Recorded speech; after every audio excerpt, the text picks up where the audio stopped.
Hello, everyone. Welcome to the Exchange. I'm your host, Byron Boyce, and joining me today is Jamarcus Cox. We have a great show planned for you guys with news, sports, uh, later a movie review of The Hobbit, Battle of the Five Armies. AI students who wanted to tackle students' loans early are taking the opportunity of working on campus. There are a variety of positions open, including service bureau, video equipment cage, and a student cafe. The hours are flexible and provide convenience to students, workers, especially those who do not have their own transportation. The minimum requirement include a GPA of 2.5 and good attendance. Students can fill out an on-campus application and turn it in and be able to expect emails guiding them throughout the rest of the process. AI students have been eating at the popular cafe on campus quarter after quarter. With a familiar menu and prices, some students are getting a case of food fatigue. Now the students have a few suggestions of what they'd like to see in the future in the cafe. So some improvements that I think could be made to the student cafe. Number one would be cheaper pricing. I do understand that the students are putting out their best work, they're doing their quality cooking and everything, but seeing how we're college students, it might be a little more helpful if some items weren't as priced as high as they are.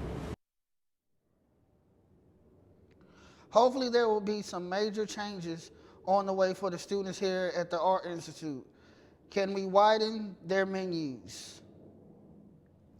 AI Charlotte is a leading art school in Charlotte, specializing in the field of film, photography, culinary, and animation.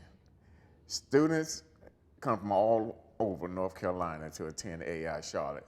Help students to build the confidence to be successful in their field of study. Here at the Art Institute in Charlotte, North Carolina, we're going to try to interview some students and have them to tell us how they feel about the Institute. Why are they here and what are they doing? Wow, here's one now. Excuse me. Can I you do an interview with you, please? What's your name? Destiny. Destiny. How are you doing, Destiny? Good. Don't I know you? Yes. We work together. Yes. Oh, that's all right. This is Destiny. We work together in the office. So, Destiny, tell me, what made you come to the Art Institute in Charlotte? Well, it has always been my dream school. It's always been something that I wanted to do, photography. Yeah, that's pretty much it. So you're in photography at the Art Institute in Charlotte. Tell me how much of this school has done for you as far as photography. It's taught me a lot, like as much as life lessons, not just photography, but just how to manage in life and just how to build my success. Okay, so you're really pleased with everything that's going on here in the Art Institute. Yeah, pretty much. Okay, well, thank you, Destiny. I Thank really you. appreciate you giving us your time. And that would do it for this session of the Art Institute in Charlotte by Jamarcus J. Cox. AI Charlotte looks to have a strong photography program.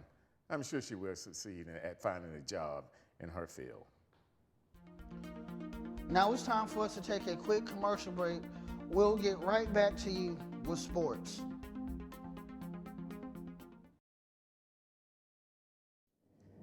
Hey everyone, and welcome back to the Exchange. It's time now for sports, and we have a lot to talk about.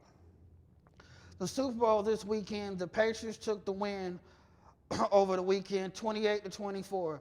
The teams being tied 14-14 at the end of the second quarter. It was a close game until the Patriots' interception in the end zone during the fourth quarter. They were not able to take a knee, but the Seahawks gave them a yellow flag and were penalized for misconduct, giving the Patriots enough distance to take a knee and win the game. The Super Bowl ads had more heart and hashtags than laughs this year. Some was just downright depressing, like Nationwide, but we had others like to take the tearjerker from Budweiser to make up for it. For people who expect humor, they got the Snicker Brady Bunch ads.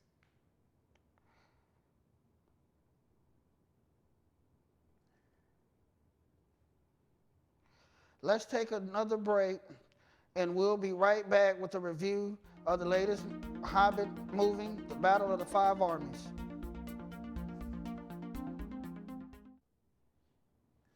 Hey guys, we're back. Byron is talking with Brian. Woo, that's confusing.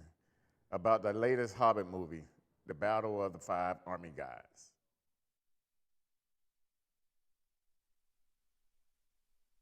Hi, I'm Byron Boyce, and today I'm here with Brian, and we're going to talk today about the movie The Hobbit, The Battle of the Five Armies. Brian, I'd like to ask you, what did you think of the movie? I thought it was a lot of fun. There were certain aspects of the movie that weren't necessarily in the book, which was very creative. I personally loved the book, and watching how they did it and brought this separate storyline out was a very unique and creative way to do it. I also really loved, especially at the ending, where they brought out the character of Bilbo, like when he returned home. There were very certain key lines that they had in there that were in the book that actually kind of felt like it came straight from the book and kind of helped conclude it all together. But all in all, it was a lot of fun. There was a lot of great special effects. The acting in it was actually a lot of fun to watch, and it really did captivate you when they were actually in the middle of all the fights. I can agree. Do you feel like this movie as a whole kept the prequel going before? Because, you know, all these are supposed to be prior to the first Lord of the Rings. Do you think they did a good job with ending this trilogy the way they did? I think they did do a good job with actually ending it the way that they did. The only thing that I would have changed is actually done The Hobbit before the Lord of the Rings series, because it kind of, for me personally, it kind of took the anxiety away from watching Legolas fight for his life, because he actually winds up living, and you know, because you've actually seen Lord of the Rings the first time through, and then you go back and watch The Hobbit, and then he fights again. But all in all, I do really think that like they did try to keep the story going, and I think they did a good job tying it all together. Okay. All in all, would you give this movie what rating would you give this movie? I would rate this movie 4 out of 5. 4 out of 5? 4 out of 5. It was a lot of fun. It didn't really, like I said, didn't really keep up to the standards that the book had set up prior, but they did have a lot of creative licenses through it to kind of, they made up their own like little storyline. So it was a lot. It was a lot to take in, but I think they did a good job trying to turn it into a trilogy. Yeah, you know, that's the trend with Hollywood. They take a book and they get so creative with it, and it's just the way Hollywood has to put their theatrics in it. All right, Jamanis, back to you. All right, everyone. That's all for this first episode of this quarter exchange. We'll see you guys again next week.